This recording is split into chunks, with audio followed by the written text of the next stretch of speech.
Hello everyone, good morning and welcome back in learn and grow classes. Friends, पिछली video में हमने cover किया है इन्वर्जन। ये इन्वर्जन क्या होता है, इसके डिफिनेशन और इससे संबंधित कुछ रूल को हम पिछली वीडियो में कवर कर चुके हैं। हालांकि इन्वर्जन को मैं एक बार उसकी डेफिनेशन फिर से रिपीट करता हूं कि इन्वर्जन वो होता है putting the verb before the subject. According to Michael Swan के अनुसार क्रिया को कर्ता के पूर्व रख देना इन्वर्जन कहलाता है। इन्वर्जन के डिफिनेशन और उससे संबंधित कुछ नियम को हम पिछली वीडियो में कवर कर चुके हैं। अब उस क्रम में आगे बढ़ते हैं तो रेस्ट पार्ट को सेकंड पार्ट के साथ लेकर के आपके समक्ष उपस्थित होगा। आइए देखते हैं इन्वर्जन के कुछ जो बाकी रह गए थे रूल्स को उसके सेकंड पार्ट में। इन्वर्जन पार्ट सेकंड या रूल है वनली के साथ यदि कोई एडवर्ब हो।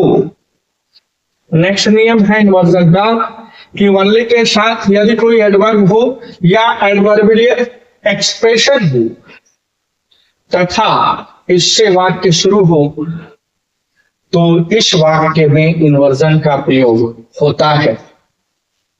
कह रहा है वनली के साथ यदि कोई एडवर्ब हो या एडवर्बियल एक्सप्रेशन हो। एडवर्बियल एक्सप्रेशन से तात्पर्य यह है कि वो जो हो वो एज अ एडवर्ब हो, जैसे एडवर्ब है या एडवर्बियल एक्सप्रेशन हो तथा इससे वाक्य शुरू हो तो इस वाक्य में इन्वर्जन लागू होता है। वनली से लिखा है वनली बाय वर्किंग हार्ड। ये बाय वर्किंग हार्ड एक एक्सप्रेशन है। या फिर हम ये देख रहे हैं क्वेश्चन वनली से शुरू हो रहा है तो कह रहा है ऐसी कंडीशन में अगर वनली से शुरू होता है तो इन्वर्जन का रूल लागू होगा, अर्थात जो वर्ब होगी वो सब्जेक्ट के पूर्व आएगी। देखिए डिड ही गेट सक्सेस, तो यहाँ पे आई है ये सब्जेक्ट है और इससे पूर्व हेल्पिंग वर्ब रखा गया। किंतु इस पर आधारित प्रॉब्लम देखें, सही एग्जाम में आपको जो प्रॉब्लम दी जाएगी पूछे जाएंगे only by taking a risk. Only by taking a risk, एक तो ये एक्सप्रेशन और दूसरा ये वनली से शुरू। He saved her life, no error. Mistake क्या है, ये सेव्ड है वर्ब की सेकेंड फॉर्म या थर्ड फॉर्म आप कह सकते हैं, लेकिन यह सेकेंड फॉर्म है क्योंकि सेकेंड और थर्ड दोनों एक जैसी होती है। थर्ड कभी भी विदाउट हेल्पिंग वर्ब या एस वाली जो फॉर्म होती है उसके बिना नहीं आ सकती है और वी टू आ सकती है। किंतु ये क्वेश्चन गलत है। इसको सही करने के लिए आपको जो ये वर्ब की सेकेंड फॉर्म में बता रही है कि ये पास्ट का इंडेफिनिट है और इंडेफिनिट पे हम जानते हैं सभी कर्ताओं के साथ जो इसका इसमें हेल्पिंग वर्ब लगती है इंट्रोगेटिव वाले में तो वो डिड का प्रयोग किया जाता है। तो यहाँ पे हम डिड का करेंगे, डिड ही सेव का प्रयोग होगा, अर्थात इन्वर्जन का प्रयोग होगा। अब यहाँ पे डिड जो है आप ये जानते हैं कि डिड जो है इंट्रोगेटिव में इस्तेमाल होता है, लेकिन इन्वर्जन के रूल में इसे हमें रखना होता है जैसा हम नियम इसके पूर्व पढ़ चुके हैं। आगे बढ़ते हैं। इसी प्रकार वनली स्टडी, ये कुछ एडवर्ब है जो एज फ्रेज है वनली के से मिलकर के बनते हैं। Only study, only the day before study, only last month, only after a year, only in a few countries, only in this way, only then आदि से शुरू होने वाला अगर कोई सेंटेंस है तो उसमें इन्वर्जन का लागू होगा। देखिए जैसे only yesterday did he done, तो he है सब्जेक्ट, did उसके पूर्व आया, ये इन्वर्जन का लागू हुआ। नेक्स्ट रूल कह रहा है नो से बने एक्सप्रेशन। जिस तरह से अभी आपने देखा यहाँ पे वनली से बने कुछ एक्सप्रेशन थे, एडवर्बियल एक्सप्रेशन थे, उनके वाक्य के प्रारंभ में आने पर इन्वर्जन का रूल लागू हो रहा था। ठीक उसी तरह से नो से बने कुछ एक्सप्रेशन होंगे, अगर वो शुरू में आते हैं तो ऐसे में एम्फेसाइज किया जाता है, उस सेंटेंस में एम्फेसाइज करने के लिए होता है। ऐसी स्थिति में इसके साथ इन्वर्जन का प्रयोग होगा। देखिए एट नो टाइम, नो से नो एक्सप्रेशन वाले कह रहा है, at no time, under no circumstances, in no way, on no account, on no condition. इस सब में नो नो नो नो और नो ये आया है, कह रहा है यहाँ पे कि नो से बने एक्सप्रेशन का प्रयोग वाक्य के शुरू में एम्फेसाइज के लिए किया जाता है। एम्फेसाइज मतलब बल देना, थोड़ी बल देते हुए इस शब्द पे बोलना। ऐसी स्थिति में इसके साथ इन्वर्जन का रूल लागू होता है या इन्वर्जन का प्रयोग होता है। एग्जाम्पल देखिए, इन एक्सप्रेशन पर आधारित उदाहरण देखें। Under no circumstances will I do it. ये आई सब्जेक्ट और इससे पूर्व हेल्पिंग वर्ब या क्रिया आया कब? जब अंडर नो सर्कमस्टेंसेस, जो नो से बनने वाले एडवर्बियल एक्सप्रेशन वर्ड है, फ्रेज है, अगर वो वाक्य के प्रारंभ में आते हैं तो इन्वर्जन का रूल लागू होता है। आपको इसमें सिर्फ और सिर्फ ये ध्यान रखना है मित्रों, जो वर्ड है उन वर्डों पे विशेषता फोकस करने हैं। अगर आप वर्ड को 2-4 बार रिपीट कर लेंगे, अगर आपको वर्ड ध्यान में रहे तो आपको तुरंत समझ में आ जाएगा कि हाँ मिस्टेक इस सेंटेंस में क्या है। At no time was the PM aware of what was happening.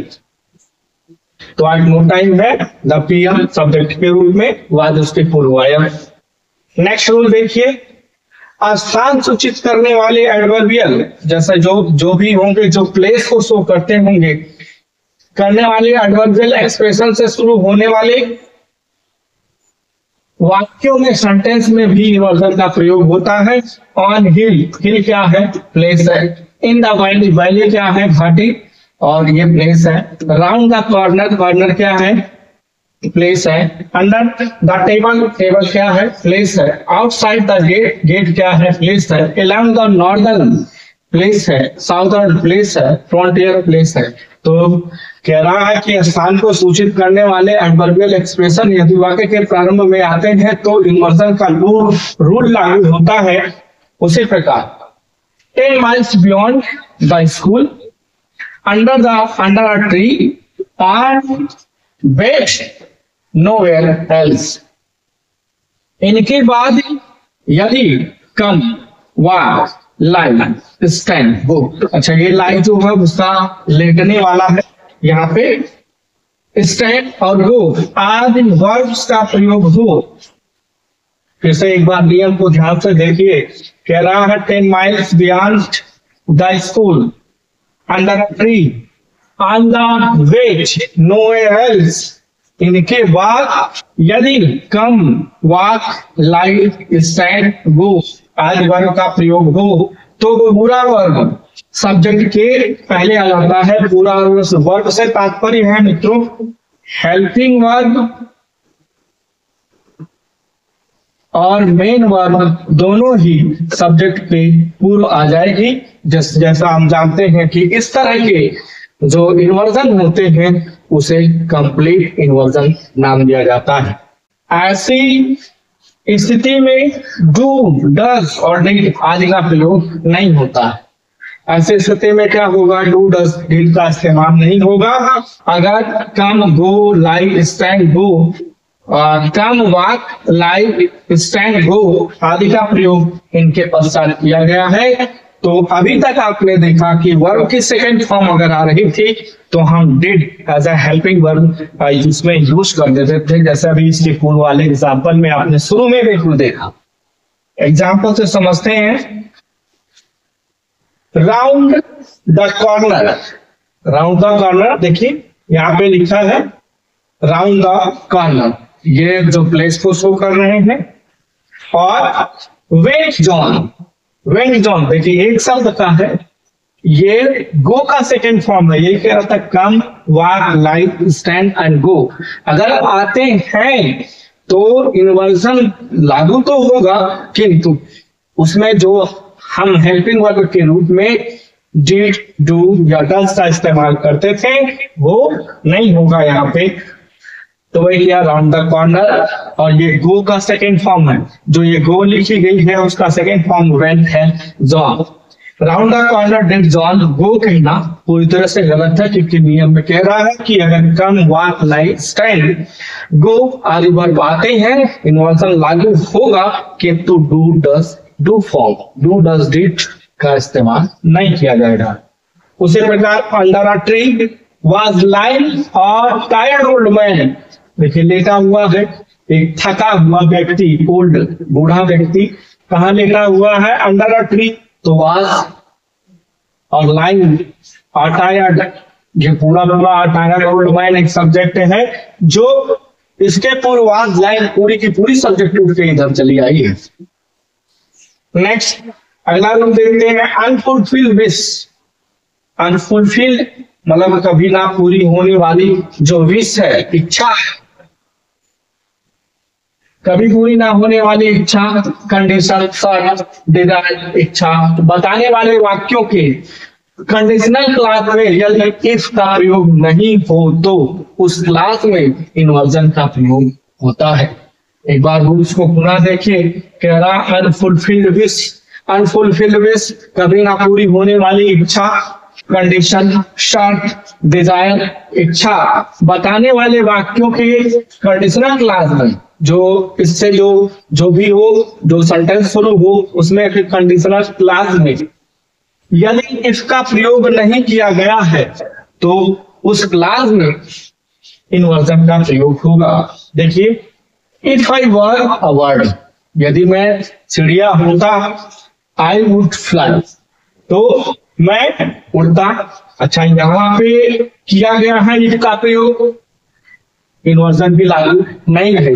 ये कह रहा है कि अनफुलफिल्ड विश, कंडीशन, डिजायर बताने वाले वाक्यों के कंडीशनल क्लास में यदि इफ का प्रयोग नहीं हो तो उस क्लास में इन्वर्जन का रूल लागू होता है, यानी अगर इफ होगा तो इन्वर्जन नहीं होगा। और ये अनफुलफिल्ड है कैसे, देखिए मेरा इफ आई वर्ड, यदि मैं चिड़िया होता तो आकाश, ना चिड़िया है ना हो सकते हैं, तो ये कभी पूरी होने वाली ना पूरी होने वाली इच्छा है। इस वाक्य में इफ का प्रयोग है, अतः आई वर्ड सब्जेक्ट प्लस वर्ब का प्रयोग है, किंतु यदि इस वाक्य से इफ को हटा दिया जाए तो क्या होगा, इफ आई, यहाँ पे इफ हटा दिया गया है और वर आई वर्ड, आई वुड फ्लाई कहना पड़ेगा, तब यहाँ पे देखिए इन्वर्जन इफ हटाए। किंतु आपको ध्यान रहे, इससे संबंधित मैंने रूल आपको वुड वाले जो रूल थे जहां वर्ब पढ़े हैं आप, वहां पे मैं ये बता चुका हूं कि अनफुलफिल्ड डिजायर, ये वर्ब जो है इसी तरह से वर्ब है, वर्ब शुरू में आया है, और इसी तरह से हैड होता है, ये दोनों के दोनों शुरू में आते हैं तो इफ का से रूप देते हैं। देखिए, if I word, were I word, यदि मैं चिड़िया होता, यहाँ पे आपको ये भी ध्यान रखना है, ये इफ वर्ब बराबर होता है इफ, और यहाँ ये ना समझ बैठिएगा कि ये हेल्पिंग वर्ब से शुरू है और वर्ब से शुरू है तो लास्ट में क्वेश्चन मार्क लग जाएगा। इन्वर्जन के बिल्कुल शुरू में ही फर्स्ट पार्ट में मैंने बताया कि इसमें रूल ये है कि ये वर्ब से शुरू होते हैं, लेकिन इनमें क्या होता है, इंट्रोगेशन मार्क का प्रयोग नहीं होता है। मजे की बात यह है कि ये क्वेश्चन मार्क नहीं लगते हैं, मैं वहां पे जिक्र किया हूं, आप जाकर के देख सकते हैं। आई वुड फ्लाई कहना पड़ेगा, या देखिए वर्ड ये लिखा भी है, वर्ड आई बराबर होता है इफ आई वर्ड। ठीक उसी प्रकार आगे देखते हैं, if I had done well I would have been rewarded. देखिए, किंतु हैड आई डन वेल, यहाँ पे इफ आई हैड का यूज किया गया है, इन्वर्जन लागू नहीं हुआ। इफ को हटाया, हैड को पहले किया, हैड बराबर इफ है, ये हैड अपना भी काम कर रहा है और इफ का भी काम कर रहा है, आई डन वेल, इन्वर्जन लागू हो गया, I would have been rewarded. तो यहाँ पे इफ बराबर देखिए यहाँ पे लिखा है had I, if I had, तो ये भी यदि का सेंस देगा, जैसे वर देगा।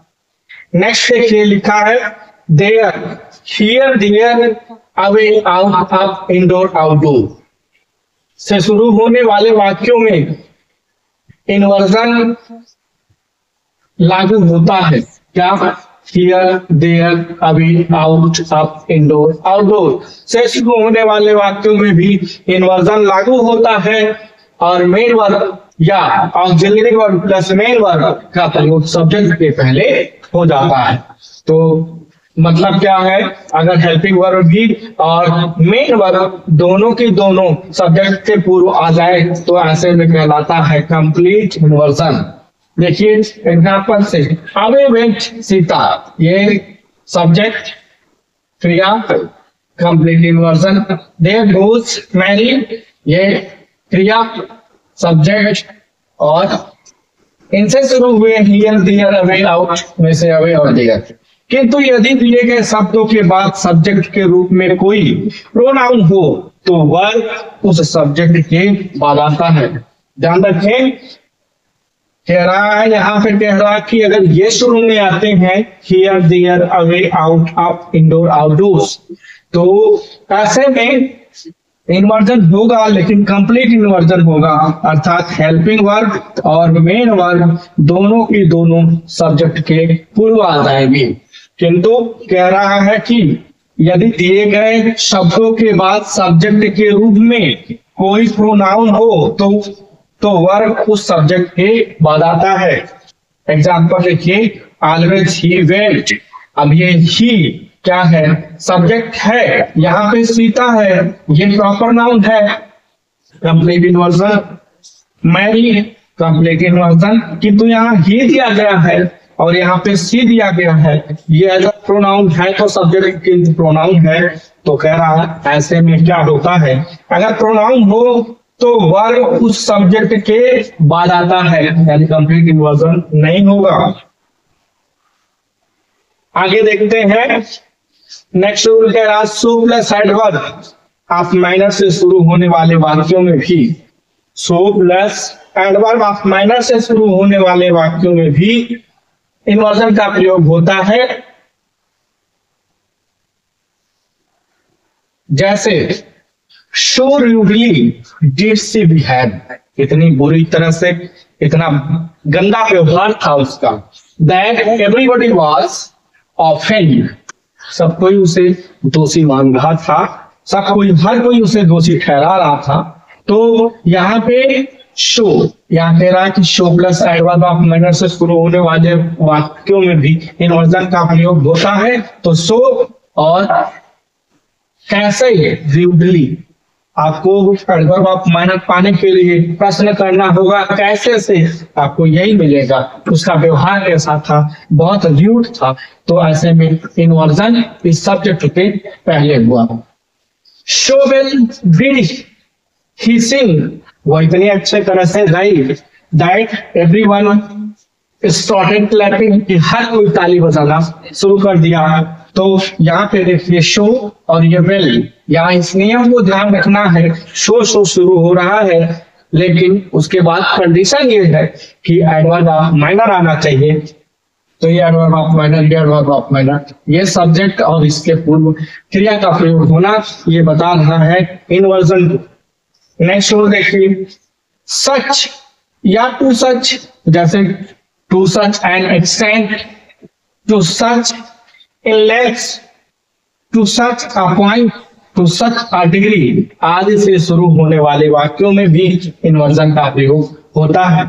इसमें मित्रों शब्दों को आपको ध्यान देना है, ये शब्द 2-3 बार अगर आप रिपीट कर लिए तो 100% ये आपको जब दिमाग में बैठ जाएंगे, जैसे ही क्वेश्चन आपके सामने आ जाएगा आप तुरंत समझ जाएंगे यहाँ पे मिस्टेक क्या है या फिर हमें करने क्या है।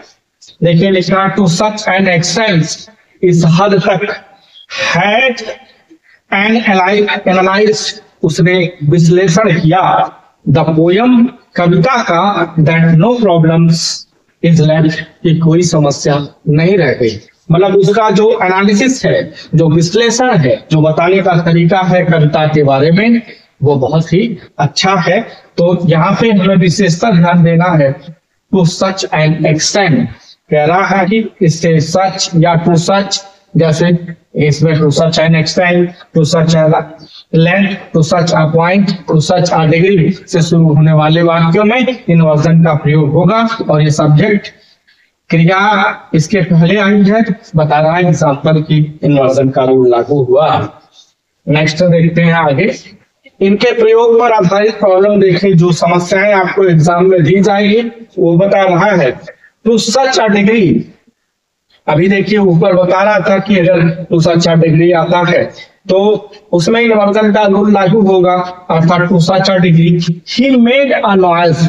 मेड क्या होगा यहाँ पे, मेड अ नॉइज, और मेड है सेकेंड फॉर्म, मेड मेड होता है तो डेट का यूज आप करेंगे यहाँ पे।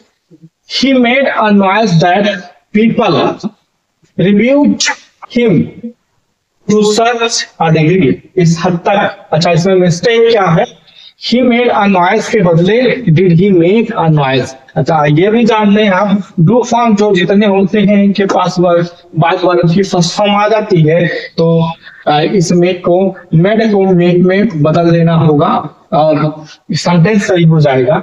आपको सेंटेंस कुछ यूज करना होगा। To such a degree did he make a noise that people reviewed him.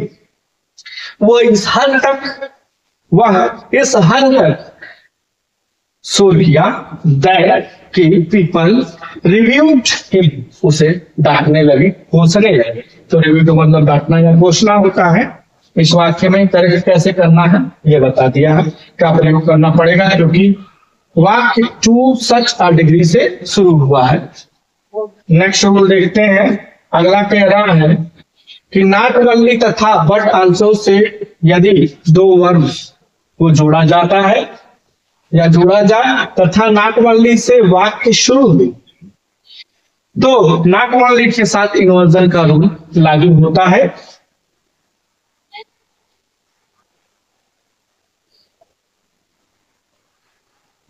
ये कह रहा है नॉट ओनली तथा बट आल्सो से, ये एक कंजंक्शन है, दोनों साथ ही आते हैं। कह रहा है कि यदि दो वर्ब्स को जोड़ा जा रहा है तो नॉट ओनली से शुरू, नॉट ओनली से वाक्य शुरू हो तो इन्वर्जन का रूल लागू होता है।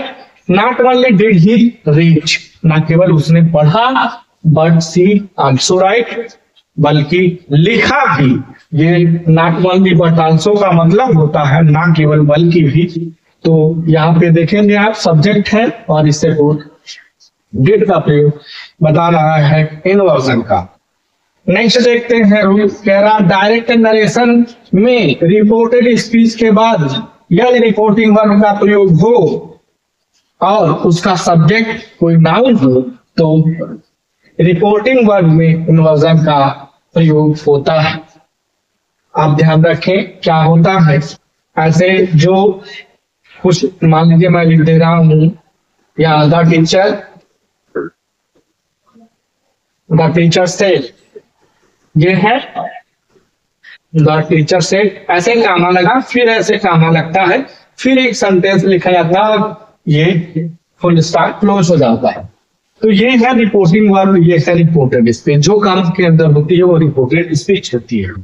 तो ये कह रहा है कि डायरेक्ट नरेशन में रिपोर्टेड स्पीच के बाद यदि रिपोर्टिंग वर्ब का प्रयोग हो, यानी कि ये कामा वाला पार्ट पहले हो और ये बाद में, और उसका सब्जेक्ट कोई नाउन हो, इसका रिपोर्टिंग वर्ब का प्रयोग हो और उसका, यानी कि ये जो हो इसका सब्जेक्ट कोई नाउन हो, तो रिपोर्टिंग वर्ब में इन्वर्जन का प्रयोग होता है। देखिए एग्जाम्पल से, let us go to the picture, आओ चलो पिक्चर देखते चलते हैं।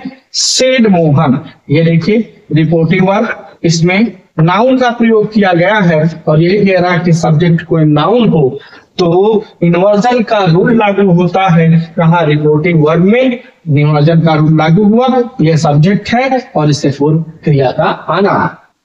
नेक्स्ट देखिए, डू इट एट वंस, इसे तुरंत करो। सेड मोहन, मोहन ने कहा। ये मोहन नाउन है और इससे पूर्व आई वर्ब बता रही है इन्वर्जन का रूल इसमें लागू होगा। तो आई होप आपको समझ में आ रहे होंगे।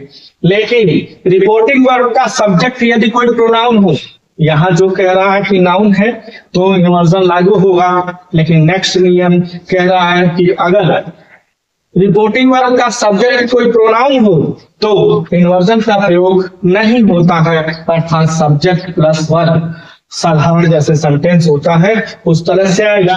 Please help me, please help me comma के अंदर है सेड, सी सेड, सी क्या है प्रोनाउन। अगर ये नाउन होता तो इन्वर्जन लागू हो जाता और होता शेड, और जो ये नाउन होता वो रखा जाता।